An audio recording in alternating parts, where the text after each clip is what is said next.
Manassas. He'll be in Manassas tonight. I'm sorry. Here's Trump demanding an apology from the Times.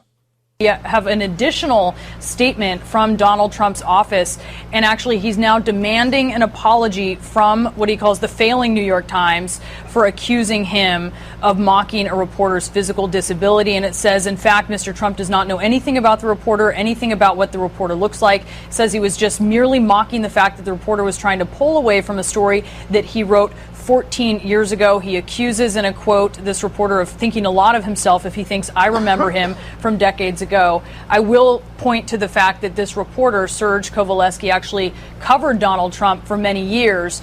So I think his expectation is that Donald Trump does know who he is, but Donald Trump is saying, actually, I don't.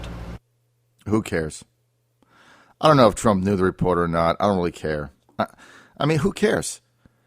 The world is going to hell in a handbasket, okay? I saw the Trump video. Did he make fun of the guy's affliction? Maybe. I don't know. I really don't know. Trump does a lot of theatrics. He's a pretty funny guy. But I can tell you this right now on the radio. I'll tell you straight out. Right? Straight out. Donald Trump has been on the radio with me 5, maybe 6 times since April. Right?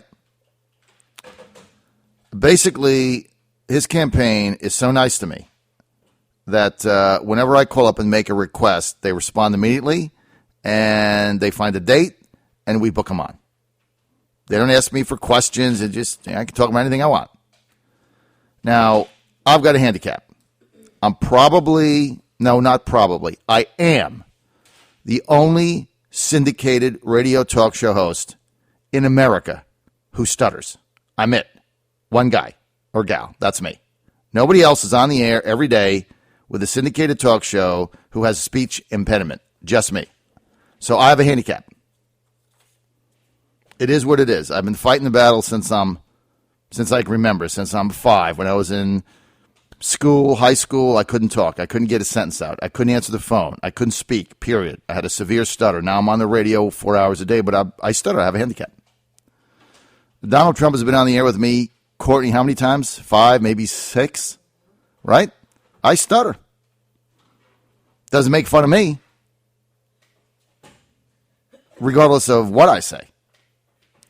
So there's no history here of him making fun of journalists or media people with handicaps. And he's certainly been very gracious to me, as all my guests have. I stutter. It is what it is. I'm flawed. I try to get through each day and do a little bit better than I did the earlier day. And at 57, I'm doing a lot better than I was at 17 or 27 or 37. But my relationship with Mr. Trump is on the radio and through things that we fought together like NAFTA and things like that, but not in proximity to him, but on the air and in the media. And he has never been anything to me but a perfect gentleman. Anybody that works for him has always said he's nothing but a perfect gentleman. So, I take this nonsense with a grain of salt. And look, the media is driven berserk by the fact that he doesn't care what the media thinks. So they're trying to take him down. That's the bottom line. I can just go by how somebody treats me. And I've got a handicap, and I'm in media, and Donald Trump with me, Mr. Trump, has been nothing but a perfect gentleman on every encounter, regardless of the situation, and so is his staff. So, I don't know. Did he make fun of the guy? I don't know. I looked at it the first time thinking he did. I looked at it the second time thinking he really did not. I don't know if he knows him or not. I don't care. I'm interested in saving America, which is circling the drain. Not whether some guy in the New York Times is offended by what he said. Who gives a rat's tail?